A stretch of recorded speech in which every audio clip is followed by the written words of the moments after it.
Valerie Perrine plays Wildcat Montana. And there's a scene where Billy Pilgrim, who is the picaresque character of Slaughterhouse-Five, is on Tralfamadore. And Tralfamadore is a planet that he time travels to. Billy Pilgrim is living in multiverses. He's living in the past, he's living in the present, and he's living in the future. It's Kurt Vonnegut's sort of love poem to alternate realities and multiverses. And in the past, he's in World War II and he's in Dresden. Kurt Vonnegut actually shares some very explosive information about Dresden. Some of you don't know about Dresden. Dresden was the epitome of culture in Western Europe. It was right up there with Salzburg and Vienna. I mean, you know, these incredible buildings and sculpture and architecture and just beautiful. Dresden was beautiful. It was the jewel of Bavaria. And the Allies firebombed Dresden into dust. And horrific, absolutely horrific. It was the equivalent of Nagasaki or Hiroshima. Anyway, that comes up in Slaughterhouse-Five in a big way. And in the future, he's on Tralfamadore. And he's got this translucent Buckminster Fuller dome. And he's sitting there and hanging out with the Tralfamadorians who you can't see. And all of a sudden, there's Valerie Perrine. She's a porn star. Wildcat Montana. Okay. So probably maybe an allusion to Arizona Wilder. Think about that for a moment. Think about what Kurt Vonnegut is trying to maybe get across. Maybe he knew a lot more than we think he knew. Arizona Wilder, Wildcat Montana. So Wildcat Montana, Valerie Perrine, is in the middle of a porn scene. And this is what happens. She takes her top off. She walks into the sofa. Let me tell you, Valerie Perrine naked to an adolescent's eyes. I stumbled into the right movie. Trust me. And, yeah. So anyway, Billy Pilgrim has a relationship with Wildcat Montana on Tralfamadore. The other part is that there's a future where he's killed by Ron Lazaro. Paul Lazaro is a psycho played by Ron Liebman that never forgets what happens to the two of them in the prison camp in Dresden. It's a great movie. Kurt Vonnegut, a great author. Cat's Cradle, Ice Nine is the big element there. And Bokonon is the religion. Fascinating stuff. Happy birthday, Kurt Vonnegut. God bless you wherever you are in this multiverse. Another interesting birthday today, George S. Patton. Probably the greatest general in the history of Western warfare. Patton had his hands tied at the end of the war. And I'll tell you, if you ever want to do any really interesting reading and reading that will blow your mind and have you look at World War II in just a slightly different light, read Patton's letters, especially the letters where Patton has been appointed as the de facto governor of Germany after the war. That was his role. He was given the task of managing Germany after World War II. And his letters will blow your mind. They'll tell you, he goes into great detail about what happened, what the Russians did, who they brought in, and the conditions that occurred on his watch in Germany, obviously Berlin. Fascinating stuff, dark material. And probably one of the reasons why Patton was killed. By the way, not many people know this about Patton. He had a very high voice. He was not like the George C. Scott character portrayed in the movie. By the way, our friend that was in the Illustrated Man by Ray Bradbury, Heat of the Night, what's his name? Oh man, I'm having a blank. I'm having a Rick Perry moment. From now on, not remembering something will be a Rick Perry moment. Oh, I just had a Rick Perry moment. Oh, he just went Rick Perry on me. Anyway, George Patton, his birthday. Leonardo DiCaprio, his birthday is today as well. And of course, his new movie on JFK opens today. Not JFK, J. Edgar Hoover opens today as well. And apparently, they get into, Clint Eastwood is the director, gets into J. Edgar Hoover's homosexuality. And not just homosexuality, but dressing up, cross-dressing. And this whole concept that the mafia got pictures of him cross-dressing and use that to blackmail him. And that's when you see J. Edgar Hoover came out hard against the mafia. And he was the guy that was going hard after Al Capone. He put Al Capone behind bars. You know, J. Edgar Hoover was on the case of the gangland, the rise of the gangland in this country. And then all of a sudden, he took the throttle off of it because they had the dirt on J. Edgar Hoover in a big, big way.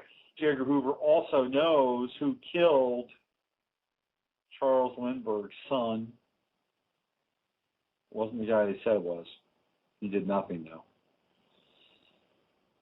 Charles Lindbergh, that's a whole other show, a whole other dark and secret and sordid past in our history.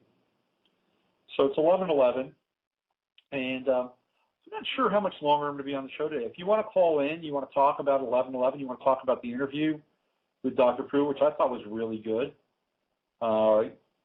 give me a shout, 347-308-8995, 347-308-8995. If you don't call in, if you don't want to talk about 11:11, you don't want to talk about the interview, then I'll probably wind the show down. I don't have a lot more to say today, except about maybe experiencing this day and experiencing I think the profound energy. You know, if you look at Sagittarius, Venus and Sag, Mercury and Sag, they're both at 11 degrees today. So they are actually reflecting this very strong, very profound 11-11-11 energy. And this is an energy that can be used by anybody. It's a portal. You know, today is a portal day in a big, big way. You know, I just got a new crystal last night. I want to thank Janet for sending that along. And it's one of these Andara crystals. I slept with it last night, and I was probably a few seconds away from going out of body. I haven't gone out of body in a long time. It's been a few years, but last night I was there again, and this crystal got me to that oob place. I don't know how many of you have ever left your body, and I'm not talking about like metaphorically leaving your body, like you see something and you're just not there. I'm talking about actually leaving your body. It was a fairly regular occurrence for me for quite a while at sleep, and I've, you know, left my body through my pineal gland and traveled around, and it's never something I've ever been truly comfortable with. And I'm not ashamed to say that, but I've gone there and I've done it. But and I know what it's like to move through solid matter, and it's just, it's never, I never quite get used to it. And last night was the first time in years that energy was happening. So it looks like I may be back in the astral cycle here, and maybe I'll try to get a little more comfortable with it on this go around. Okay, it is 11:26 here in California.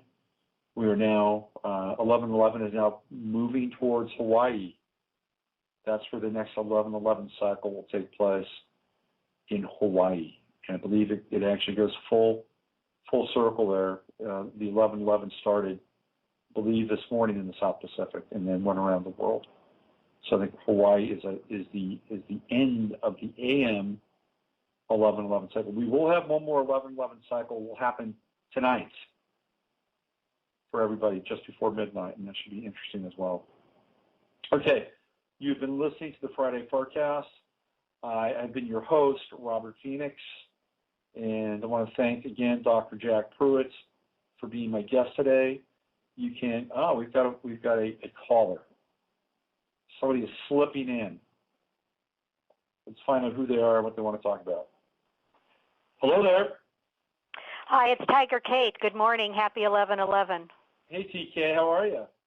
I'm doing great. I thought the interview was excellent. I was sitting there the whole time thinking, well, what question would I like to ask? And there just wasn't anything coming through. And a lot of this information about the Anunnaki is new for me. You know, the deception isn't, but it was just like another layer, okay? Mm-hmm. And so I was just taking it all in and just found it fascinating that he, at his age, you know, went into this exploring and came to his own conclusions and is sharing this with the world. I think it's awesome. And I'm so delighted I plugged in because I thought, well, what am I doing today? And I thought, well, Robert's probably going to be doing something really interesting. I'm going to plug in. And so I'm really glad I did. So thank you for that. Well, hey, you're welcome. And I thought, you know, for me, look, I've been following this stuff, you know, since I was 12 years old, and I said that at the beginning of the show. I mean, I remember one time, I was in the 8th grade, and I actually gave seminars to my classroom. I was asked by teachers in my classroom, because we had these modular, you go from class to class to class. I was asked by teachers to do seminars on this stuff at 12. So I've been around material for a long time. And for me, you know, the story never gets dull or boring or old. I find it fascinating. And as I get older, I have more and more questions and less answers to some extent. And for me, what I wrestle with at times is, you know, a unifying principle. And, you know, we talk about the Anunnaki. We talk about, you know, the Gnostics talk about archons.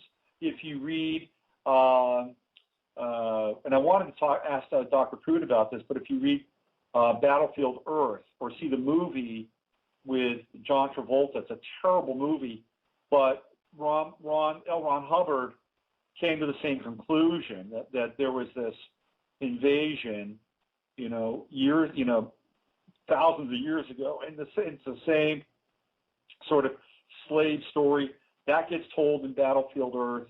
Then there's the Orion Sirian, you know, sort of battle, and you know that gets played out in some of the secret society cosmology. You know, you've got the sons of Belial versus the law of one. So we have this, you know, confluence of all these different stories that are roughly saying the same thing, even though the cast of characters has different names. And I would just love to have some really unifying cosmology around this whole thing so that we can wrap our heads around and say, you know, this is the closest it gets that we can figure out, you know, with this story. Well, one of the questions that just came to my mind is it would have been interesting to ask him his take on the Mayan calendar and the fact that according to Kalaman's calculations, it just ended on October 28th, and what's the significance of that in relationship to everything else that he was talking about with this invasion. I'm just reading the Mayan code now, and I'm totally fascinated by it. And so that just came to me just now, so maybe you could email him, or maybe you have a comment, you know, that you could share, because you've obviously studied a lot more of this. Yeah, on the George Noory interview, he says that he believes that's the beginning of the return of the Anunnaki. The Mayan calendar documentation? 12, yes. Oh, interesting. Yeah. Okay. Wow.